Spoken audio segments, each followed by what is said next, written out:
Most gardeners don't ruin their soil with expensive products. They ruin it with something they got for free.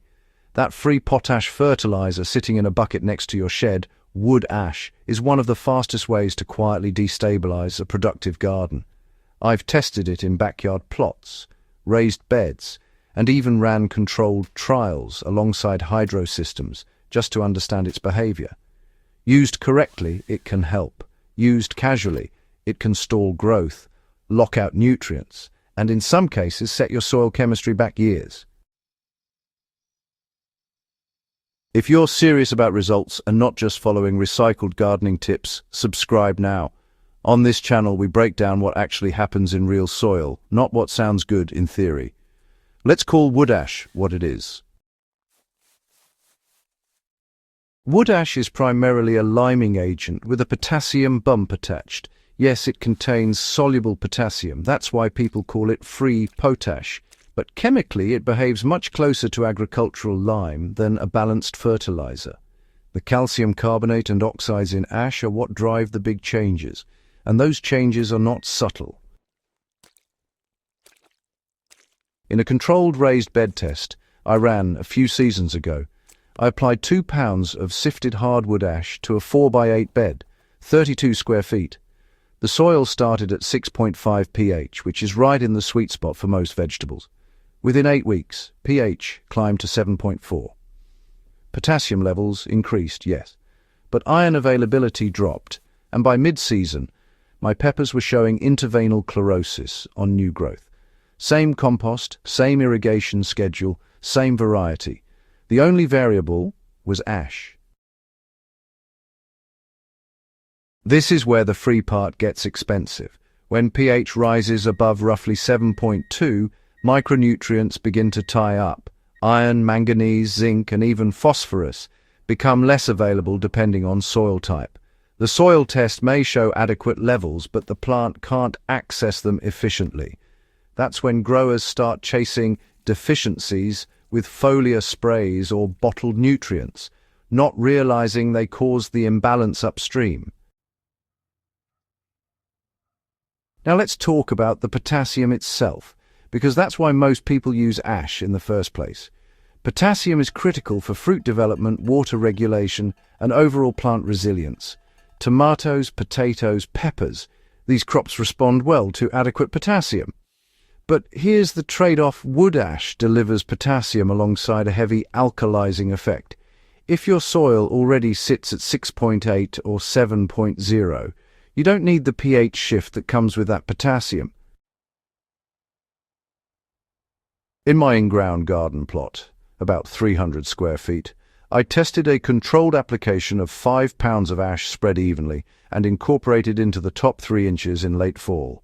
Soil pH was 6.1 before application.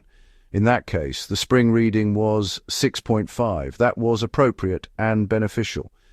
Yields on winter squash improved modestly. That's a case where ash worked because the soil needed both potassium and a pH correction. But in another section of the same garden that started at 6.9, a similar rate pushed pH to 7.6. Green beans struggled. Spinach showed clear micronutrient stress. The same amendment produced opposite results depending on starting conditions. That's why, blanket advice about wood ash is dangerous. Raised beds are even more sensitive because they have limited buffering capacity. A typical 4x4 bed that's 10 inches deep contains roughly 13 cubic feet of soil. That's really not much volume to absorb a strong alkaline input. One 5-gallon bucket of ash spread across that bed is not a light dusting, it's a chemistry experiment. If you insist on using ash in raised beds, I rarely exceed 1 pound per 20 square feet in a single year, and only if soil pH is below 6.3. I weigh it, I don't eyeball it.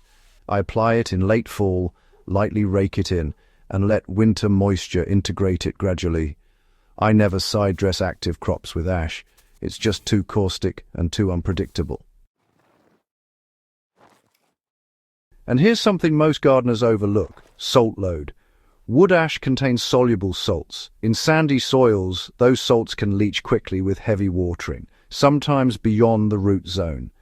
In clay-heavy soils or beds with limited drainage, salts can accumulate. I've measured elevated electrical conductivity in beds that received repeated ash applications. Seedlings in those beds germinated unevenly. That's not theoretical. That's measurable stress. The hydroponic comparison makes this even clearer. In hydro systems, nutrient inputs are, well, really precise. pH is usually maintained between 5.5 and 6.5. I ran a small controlled trial, dissolving a filtered ash extract into water to see if it could serve as a potassium supplement. The result was immediate pH spikes above 8 and inconsistent EC readings. Mineral composition varied depending on the burn source. There was just no consistency from batch to batch. In hydro, unpredictability equals instability. That trial confirmed what I already suspected. Ash has no place in controlled nutrient reservoirs. Back to soil. Another hidden issue with so-called free potash is the cumulative effect. Gardeners often treat ash as a bit of seasonal cleanup. Every winter, the fireplace gets emptied into the garden. It feels productive, doesn't it? But pH doesn't reset every year. Those alkaline minerals, they accumulate. I've tested long-term garden plots where ash was applied annually for, 5 to 7 years. Soil pH reached 8.0 or even higher. At that level, phosphorus begins binding tightly with calcium, forming compounds plants really struggle to access. You can have high phosphorus on paper and still see poor flowering and fruiting.